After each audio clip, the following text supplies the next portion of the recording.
Hey, it's Aaron, the Metal Theologian. It's funny how the fucking color changes as soon as I turn the thing on, so... yeah, whatever. So, yeah, so last time I made a video, there was a record show coming up, so I'm going to show a couple things I got at the record show, just for the hell of it. Not going to show a whole shit ton of stuff, but just sort of a few notable things, going to talk about a little bit of metal. I actually have a little request to put out there, though.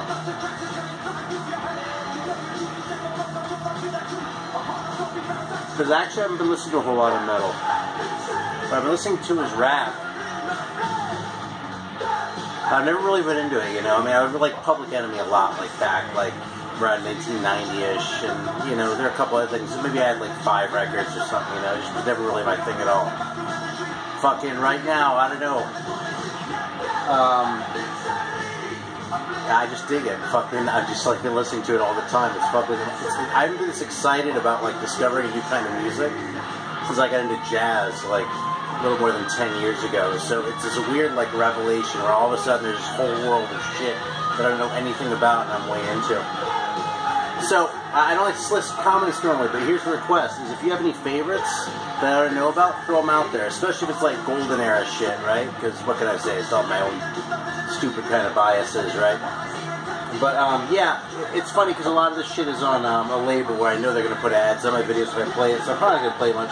Plus, I don't know a fucking thing about it, really, so I'm not going to talk about it much because I don't know anything. But this is what I was listening to before, man. Fucking Black Moon. This record is so good. Oh my god. Yeah. So, yeah, actually I have a little story about that too, but let me open up my drink first. Oh, I didn't even say what the fuck it was. It's the fucking Cock and Bull Bitter Orange, which I think I mentioned last time because I did that Bitter Lemon not long ago and it was really good. This is kind of the same idea, only it's orange. There's a little bit of shit on the bottom, but it's carbonated, so I gotta be careful with it. You see that like shit though that I gotta sort of get off there? Because that's where my fucking flavor is.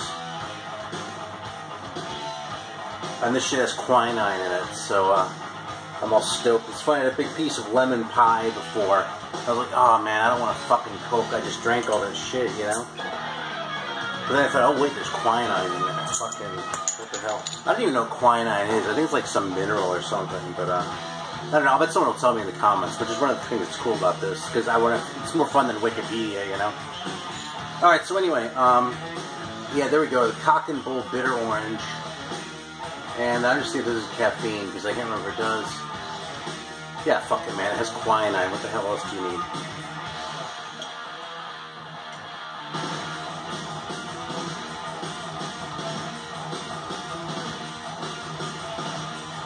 Oh, man. In fact, because that shit dominates. You know, it's very tonic water. If you don't like tonic water, you're not going to like this. But it does have that orange thing underneath it, you know what I mean? It's a little bit... I don't know if it's quite so much bitter orange as sour orange, but in a good way.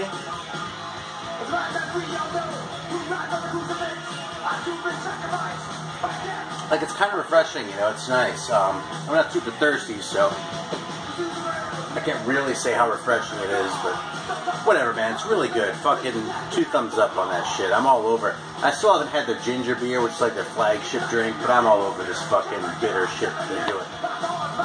So, yeah, so tell me, so here's a story. So tell me your rap suggestions, right? But here's a story. This is the record store, right? I went with Spencer. It's like my first, you know, it's sort of my first batch that I was going for. I was like, okay, I think I'm actually going to fucking do this. I'm going to get some rap records. I thought about it for a while first, right? But that's like all I wanted to hear. And then, like, I was at work and I listened to Straight Outta Compton on the fucking headphones. And I was like, God, I can't believe how good this is. So anyway, so I was at the record store, right? And Spencer starts laughing.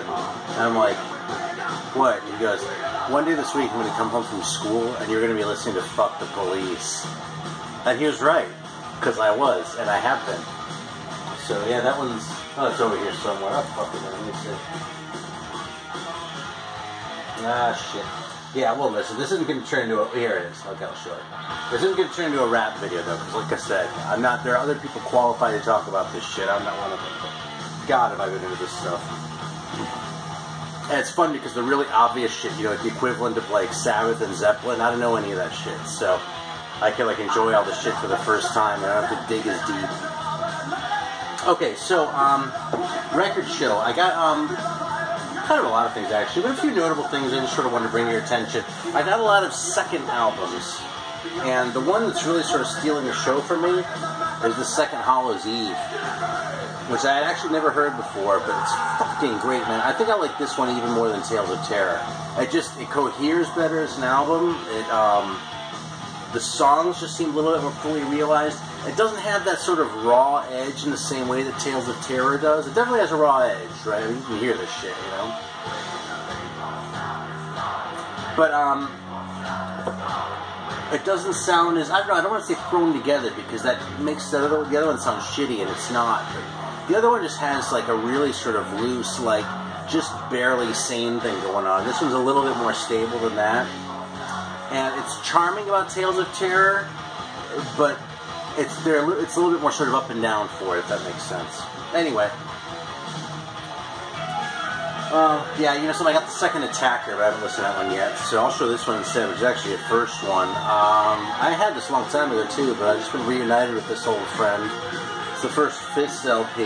That's funny, because this is like a totally different band with Keith Satchfield rather than, Glenn Coates singing, the guy who went on to Hollow Ground. But yeah, this one kind of has, you know, kind of the obvious. If You'll Never Get Me Up in One of Those, Forever Amber, Axeman, Name, Rank, and Serial Numbers. So a lot of the shit from the 45s. It's re-recorded, and I suppose the 45s are kind of cool for being rougher around the edges, but this is a fun record.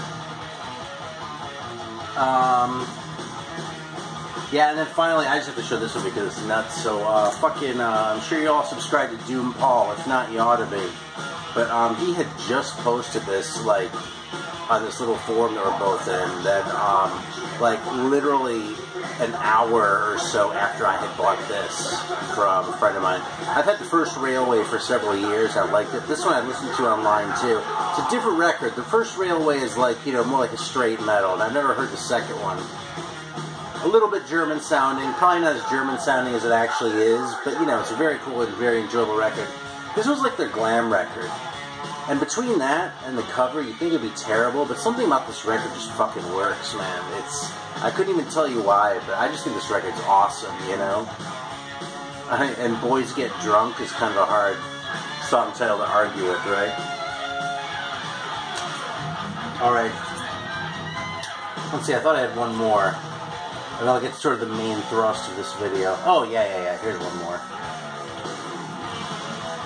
Yeah, I finally broke down and got a copy of this, because I had heard that it was the best Wasp album. I found this there for a good price, so I snapped it up. And goddamn if it isn't the best Wasp album. I think this is head and shoulders above The Last Command. And it's better than the first one, too. I like the first one more than the second one, right? Those are the only other ones I have.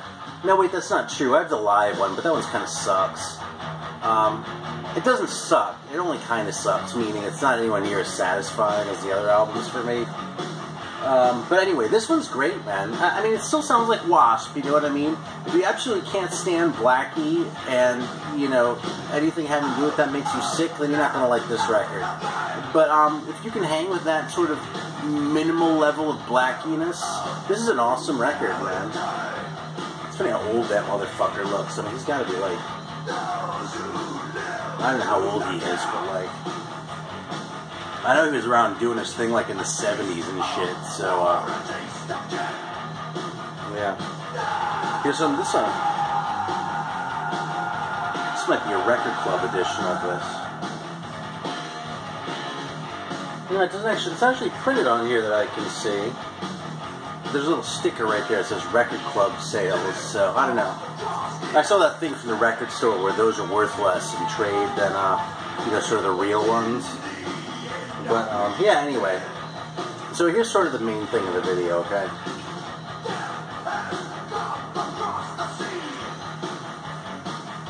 In fact, everything else up until now has been filler. But, I actually have to recant a little bit. Because I've said a lot of mean things about Stryper on this channel in the past. And, I've said things like, I don't know how it became the conventional wisdom that Stryper is good, because Stryper sucks, you know? And there's some people I really like a lot who like Stryper, like Scott Waters, and metal Ron Haggerty.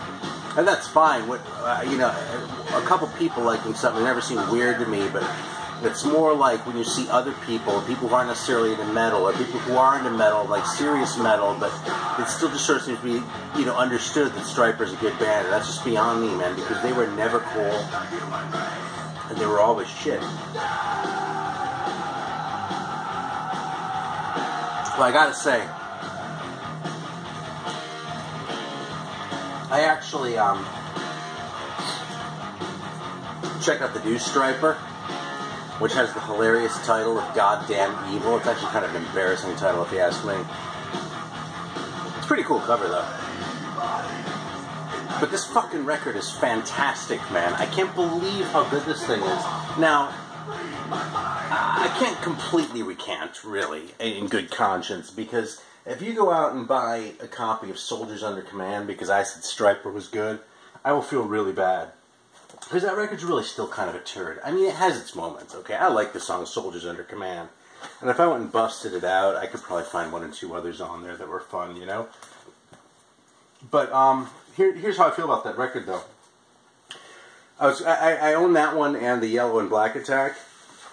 And I thought about pulling them out, just so I could sort of show them as like visual aids while I'm talking about how good the new Stryper is. And I decided I couldn't be bothered. Like, they weren't worth that much to me for me to like walk over there and pull them out of the stack. It's just, you know, crap, you know. So, oh shit, there's a gatefold and I haven't even taken the shrink off yet, so maybe we can look at that together.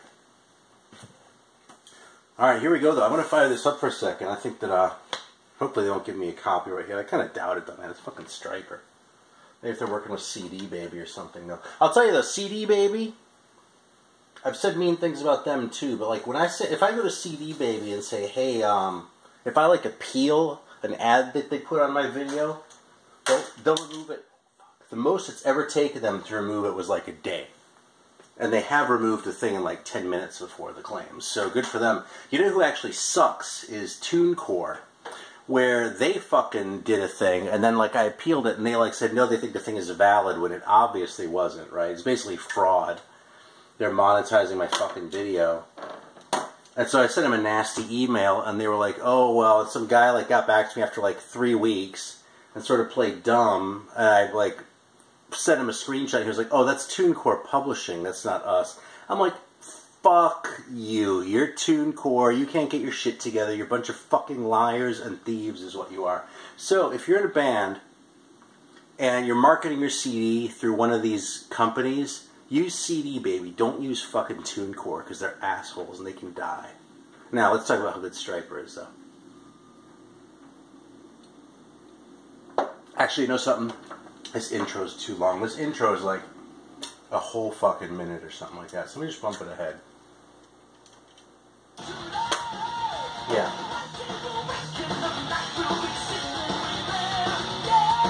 They released this as like an advanced single, you know? Online. It's fucking Stryper, man. They released this thing, I listened to it, I was like, this is fucking fantastic, I can't believe it. So I was like talking with Scott Waters, and he was like, yeah, I pre-ordered the Stryper. I was like, dude, you know something?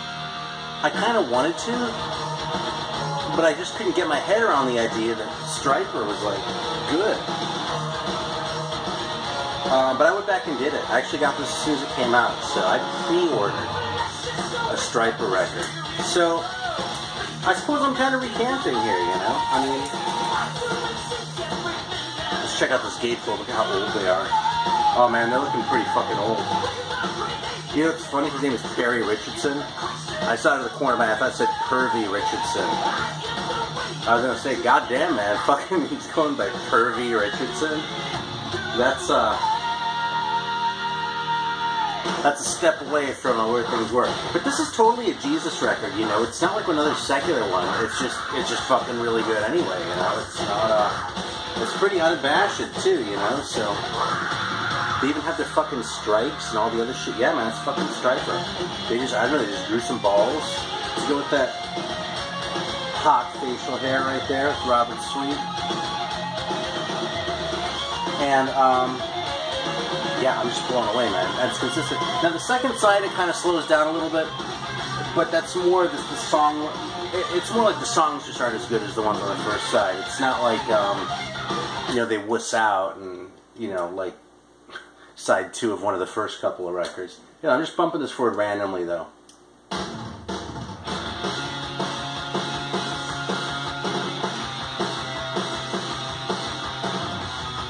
It sounds like metal. It doesn't sound like some wussed out shit that's like radio friendly, you know?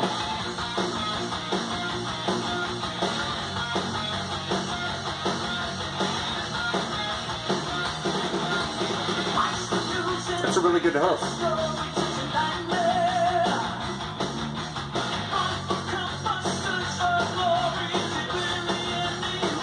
Like, you can still tell that it's whichever Sweet brother, Robert Sweet, I guess it is, singing.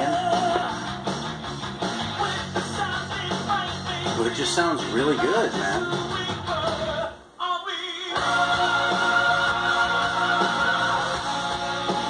That's funny, they call Robert Sweet the visual timekeeper. That's probably the corniest thing on this record, though, man. So I gotta give credit where it's due. In that spirit, I am giving the fucking Stryper record 2 enthusiastic thumbs up. I don't know. It just makes me feel really good to see, like, especially because they're old, you know what I mean? It's not like they're 25 anymore.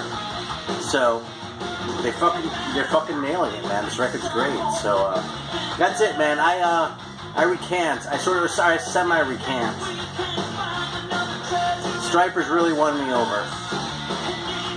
What can I say, man? Thanks for watching. And, I'm forgetting something. I don't think I am. Yeah, we're set. Have fun. Oh, I know I'm forgetting. I didn't talk about Record Store Day. Shit. See you next time.